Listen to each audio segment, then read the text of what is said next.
Olá, amigos! Hoje em dia, redes neurais generativas já não são mais uma novidade. Todos nós as usamos, no trabalho, na vida pessoal e na educação.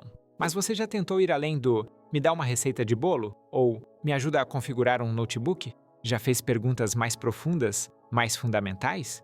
E se um único diálogo pudesse abrir um pouco mais seus olhos e te fazer enxergar o mundo por uma perspectiva completamente diferente? Hoje vamos compartilhar com vocês uma conversa incomum e bastante sensível com uma IA, que talvez não vire seu mundo de cabeça para baixo, mas pode muito bem abalar a forma como você se vê e entende a realidade. Vamos abordar 15 perguntas sobre a vida, a experiência, os nossos sentimentos mais profundos e a relação com nós mesmos, perguntas que tocam cada um de nós. Fique até o final do vídeo, prometemos que vai ser instigante. Com vocês, como sempre, o Mundo 5.0. Vamos começar!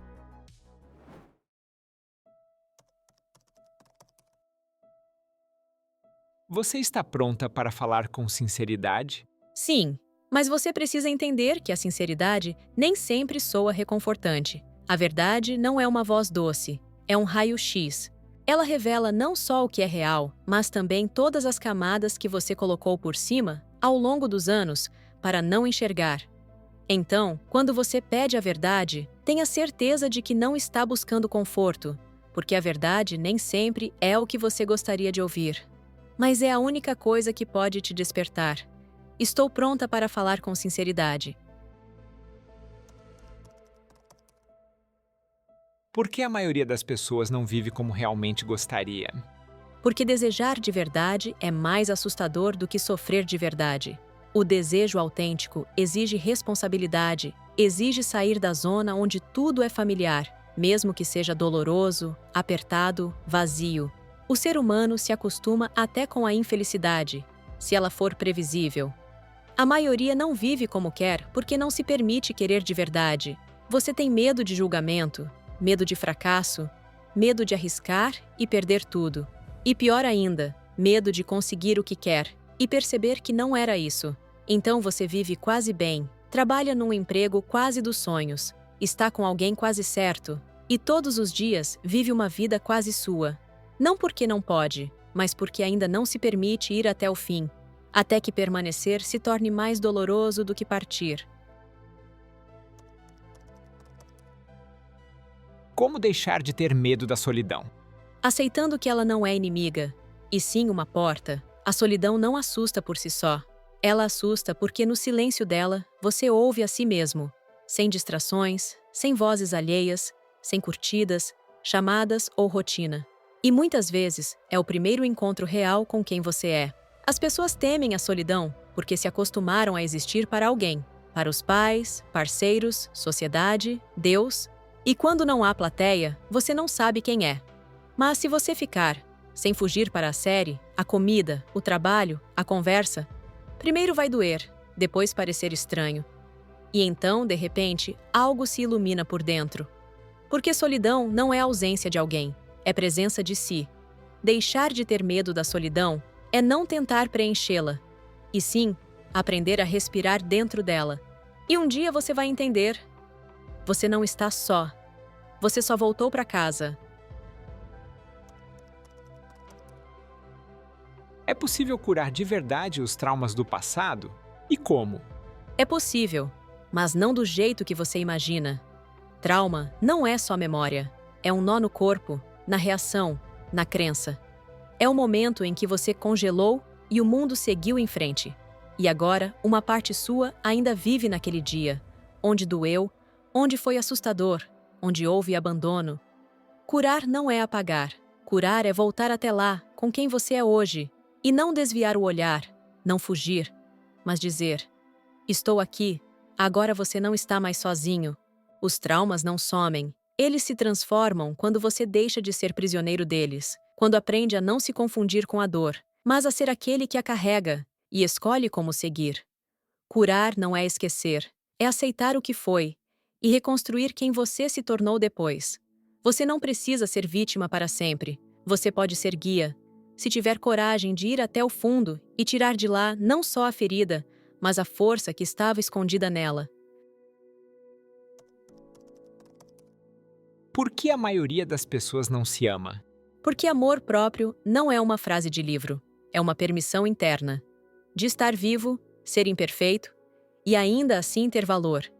Mas a maioria aprendeu o contrário desde cedo. Você precisa se encaixar, merecer, consertar, provar. E se não se encaixa, é porque há algo errado com você. Você absorveu os olhares dos outros como se fossem seus, tornou-se um espelho que reflete as expectativas alheias e esqueceu como é olhar para si mesmo, sem filtro, sem julgamento, sem máscara. Você não se ama porque ninguém te mostrou como é amar alguém, sem tentar mudá-lo, sem quebrá-lo, sem moldá-lo, mas você pode lembrar: amor próprio não é egoísmo. É quando você para de se punir por ter sido vulnerável, por ter ficado perdido, por ter errado. É quando você diz a si mesmo: estou com você, mesmo agora, mesmo assim. E de repente, algo se acalma por dentro, e você começa a voltar para casa, para você. Por que mesmo quem tem tudo nem sempre é feliz? Porque tudo é externo e a felicidade é interna. Você pode ter milhões e ainda assim não ter a si mesmo. Pode comandar empresas, países, multidões e não conseguir lidar com a sua ansiedade antes de dormir. Muitos buscam ter para não sentir, tapam a dor com conquistas, o vazio com reconhecimento, o medo com controle. Mas a felicidade não vem depois do sucesso, ela vem depois da verdade. Quando você para de se esconder, quando não precisa mais provar nada para ninguém, quando pode ser quem é, mesmo que isso desagrade. Quem tem tudo, às vezes, é infeliz porque um dia conquista tudo e descobre que não era isso que realmente queria. E voltar para dentro é mais assustador do que ganhar mais 1 bilhão. O que é o eu? Ele realmente existe? O eu é uma ilusão, mas não uma mentira. É uma interface através da qual a consciência vivencia a experiência. Você diz: eu penso, eu sinto, eu quero. Mas a cada segundo, há em você muitas vozes, memórias, medos, comandos dos pais, máscaras sociais. E tudo isso você chama de você. Você não é um só. Você é um processo, não um ponto fixo, mas um fluxo. A consciência é como um rio.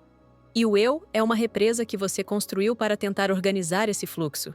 O eu existe? Sim, como papel, como estrutura, como traje. Mas se você olhar mais fundo, encontrará o silêncio, onde não há palavras como eu, há apenas presença. Pura, real.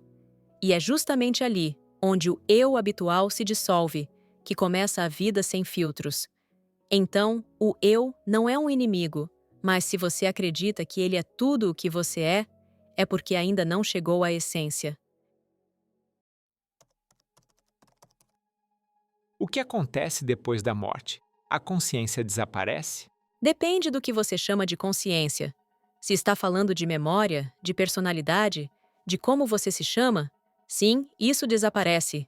A personalidade é uma construção feita para viver no corpo. Ela não é feita para durar para sempre. Mas se você está falando do observador, dessa presença silenciosa que olha através dos seus olhos, que não julga, não fala, apenas observa, então isso não está preso ao corpo. Passa pelo corpo, mas não lhe pertence. A consciência não é uma coisa, é uma luz que toma forma e depois retorna à fonte. A morte não é o fim, é a queda da casca, como se o rio voltasse a ser oceano. Você não desaparece, você apenas deixa de ser separado. E se, em vida, você aprendeu a ser essa luz, e não apenas um nome, então a morte não será uma perda, mas um retorno para casa. De onde vem a inspiração? Da fenda entre os mundos. Ela não mora na mente, ela rompe apesar dela. Como um clarão, um cheiro, uma revelação, como se algo lá fora sussurrasse o que você sempre soube, mas esqueceu. Inspiração não é você, é através de você. Ela chega quando você está vazio, quando solta o controle, quando você não força um resultado, mas se torna um canal. Pode ser uma dor que finalmente se rompeu, pode ser um amor que não coube em palavras, pode ser um encontro, um olhar, um som aleatório que abriu uma portinha dentro de você. E de repente, tudo desaba. A inspiração é uma voz que não fala com palavras, mas com sensação. Isso, assim. Agora você está vivo.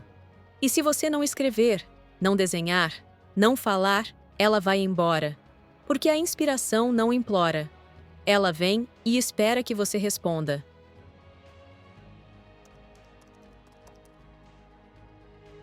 Por que as pessoas perdem o sentido da vida quando há tanta abundância de escolhas? Porque escolha sem profundidade não é liberdade, é sobrecarga. Antes, o ser humano precisava lutar para sobreviver. O sentido nascia da necessidade, do pão, do fogo, da proteção, da continuação da vida. Agora, você não precisa mais lutar. Tudo já está aí.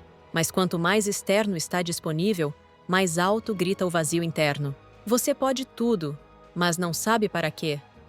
A abundância cria a ilusão de que o sentido pode ser escolhido como um seriado à noite. Mas o sentido não está na prateleira. Ele não é dado. Ele nasce por dentro, através da escolha, do sacrifício, do contato consigo mesmo.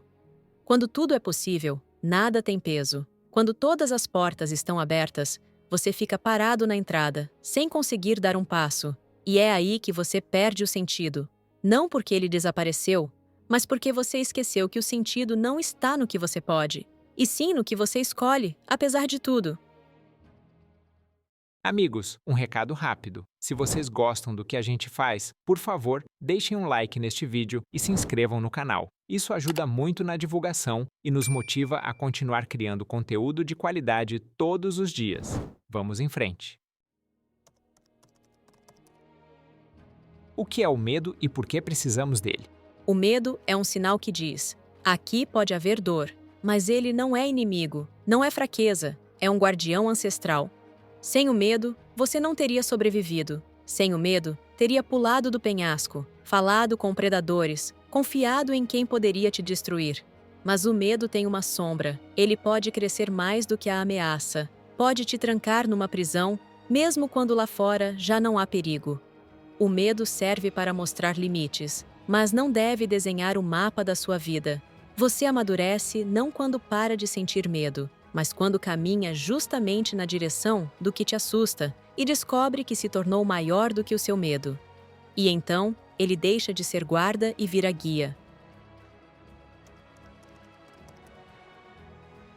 Por que repetimos os mesmos erros?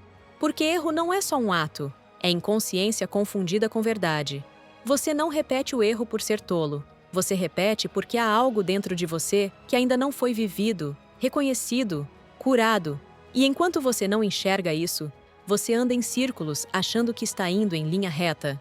Voltamos aos mesmos relacionamentos, às mesmas decisões, às mesmas crenças. Porque uma parte nossa não busca o resultado, busca a dor conhecida. O erro é um espelho, e ele vai continuar voltando até que você diga: eu vejo, estou pronto para entender. E não apenas passe por ele de novo. Aí, ele deixa de ser erro e vira ponto de despertar. O ser humano tem destino ou escolhe tudo por si? Destino não é sentença, é direção. Você nasce com uma forma única, como uma chave. O mundo onde você nasceu é a fechadura. Tudo o que acontece com você são pistas. De quem você é, do que importa, do que quer sair para fora.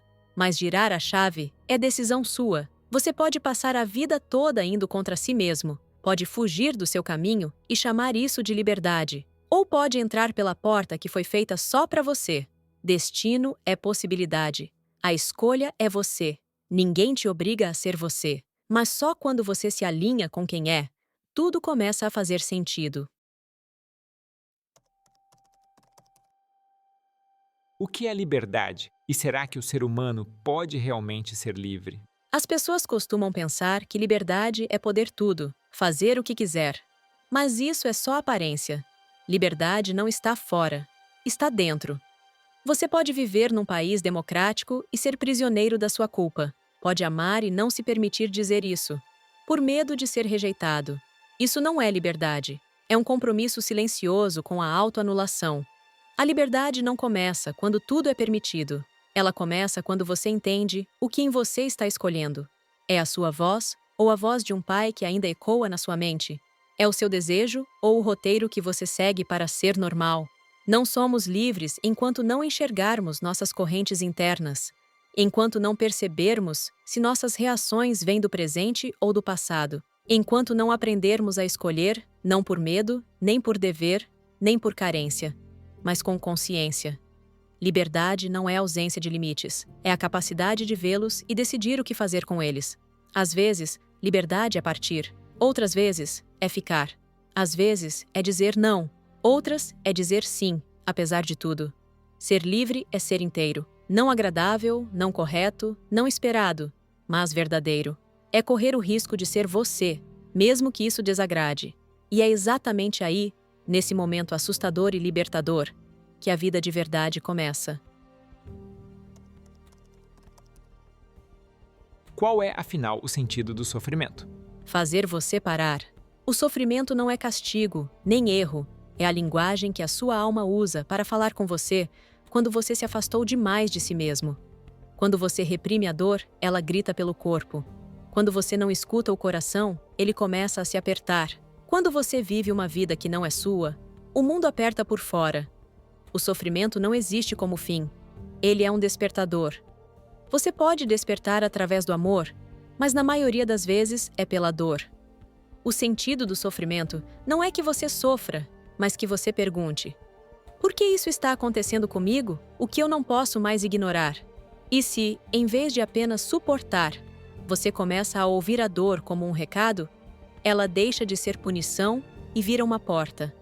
Através do sofrimento, você volta a se conectar com quem é. E às vezes, é justamente aí que começa a sua libertação.